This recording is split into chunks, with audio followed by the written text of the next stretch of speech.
हरे कृष्णा।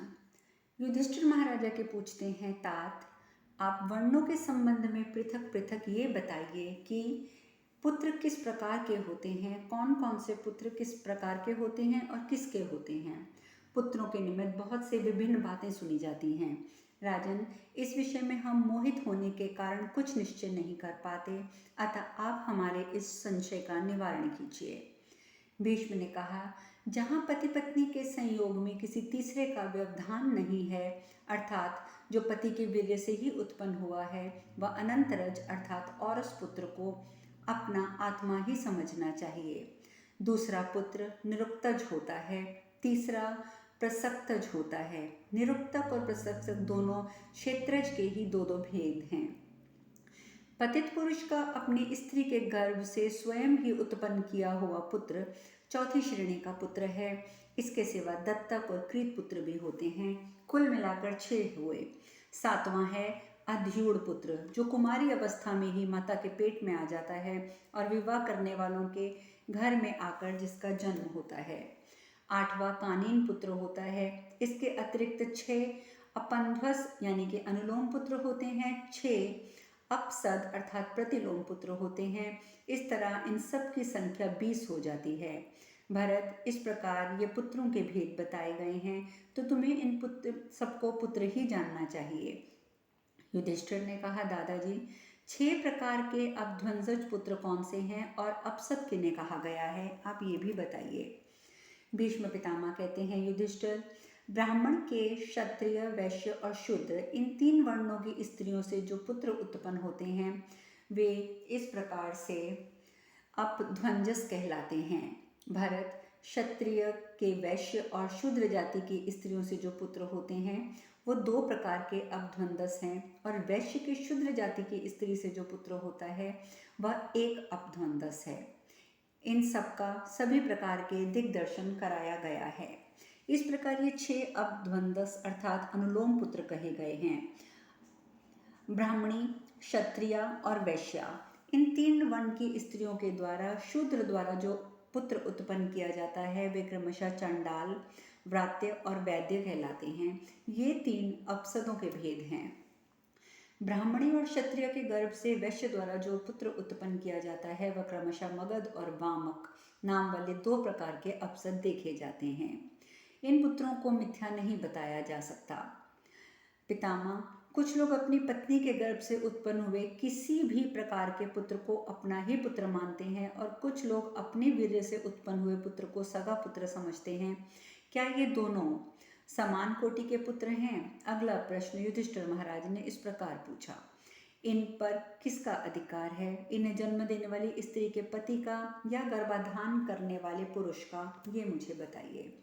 भीष्म जी कहते हैं, राजन, अपने वीर्य से उत्पन्न हुआ पुत्र तो सगा पुत्र है ही। क्षेत्रज पुत्र भी यदि गर्भ स्थापना करने वाले पिता के द्वारा छोड़ दिया गया है तो वह अपना ही होता है। यही बात समय भेदन करके अध्यूढ़ पुत्र के विषय में भी समझनी चाहिए। तात्पर्य यह है कि वीर्य डालने वाले पुरुष ने यदि अपना स्वत्व हटा लिया है तब तो वह क्षेत्रज और अध्युत पुत्र क्षेत्रपति के ही माने जाएंगे, अन्यथा उन पर वीर्यदाता का सत्व है। युधिष्ठिर महाराज कहते हैं, दादाजी, हम तो वीर्य से उत्पन्न होने वाले पुत्रों को पुत्र समझते हैं। वीर्य के बिना क्षेत्रज पुत्र का आगमन कैसे हो सकता है, अथवा अध्यूढ़ पुत्र किस प्रकार? इस समय भेदन करके ये पुत्र मुझे समझाएं। भीष्म जी कहते हैं, बेटा, जो लोग अपने वीर्य से पुत्र उत्पन्न करके अन्यान्य कारणों से उसका परित्याग कर देते हैं उनका उस पर केवल वीर्य स्थान के कारण अधिकार नहीं रह जाता, वह पुत्र उस क्षेत्र के स्वामी का हो जाता है। पुत्र की इच्छा रखने वाला पुरुष पुत्र के लिए ही जिस गर्भवती कन्या को भार्या के रूप में ग्रहण करता है उसका क्षेत्रज पुत्र उस विवाह करने वाले पति का ही माना जाता है। वहाँ गर्भ स्थापना करने वाले का अधिकार नहीं रह जाता है। भारत श्रेष्ठ, दूसरे के क्षेत्र में उत्पन्न हुआ पुत्र विभिन्न लक्षणों से लक्षित हो जाता है कि किसका पुत्र है।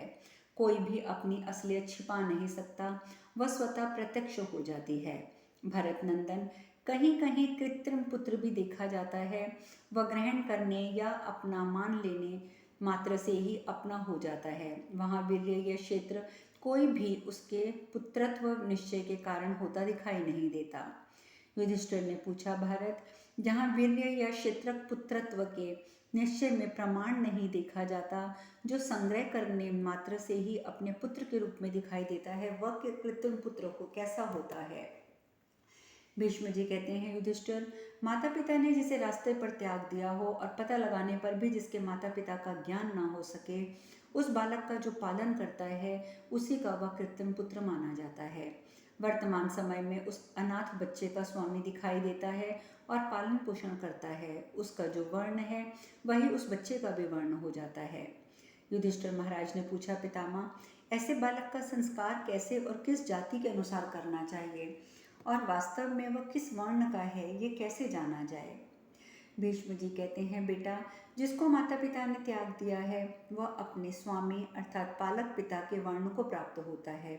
इसलिए उसके पालन करने वाले को चाहिए कि वह अपने ही वर्ण के अनुसार उसका संस्कार करे।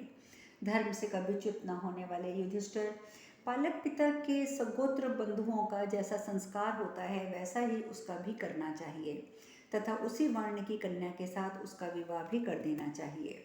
बेटा, यदि उसकी माता के वर्ण और गोत्र का निश्चय हो जाए तो उस बालक का संस्कार करने के लिए माता के ही वर्ण और गोत्र को ग्रहण करना चाहिए। कानीन और अद्युदज, ये दोनों प्रकार के पुत्र निकृष्ट श्रेणी के समझे जाते हैं। इन दोनों प्रकार के पुत्रों का भी अपने ही समान संस्कार करें, ऐसा शास्त्र का निश्चय है। ब्राह्मण आदि को चाहिए कि वे क्षेत्रज्ञ, क्षेत्रज, अपसद और अद्युड, इन सभी प्रकार के पुत्रों का अपने ही समान संस्कार करें। मैंने ये सारी बातें तुम्हें बताई हैं, अब और क्या सुनना चाहते हो? इस प्रकार श्री महाभारत अनुशासन पर्व के अंतर्गत दान धर्म पर्व में विवाह धर्म के प्रसंग में पुत्र प्रतिनिधि कथन विषयक 49वां अध्याय पूर्ण हुआ।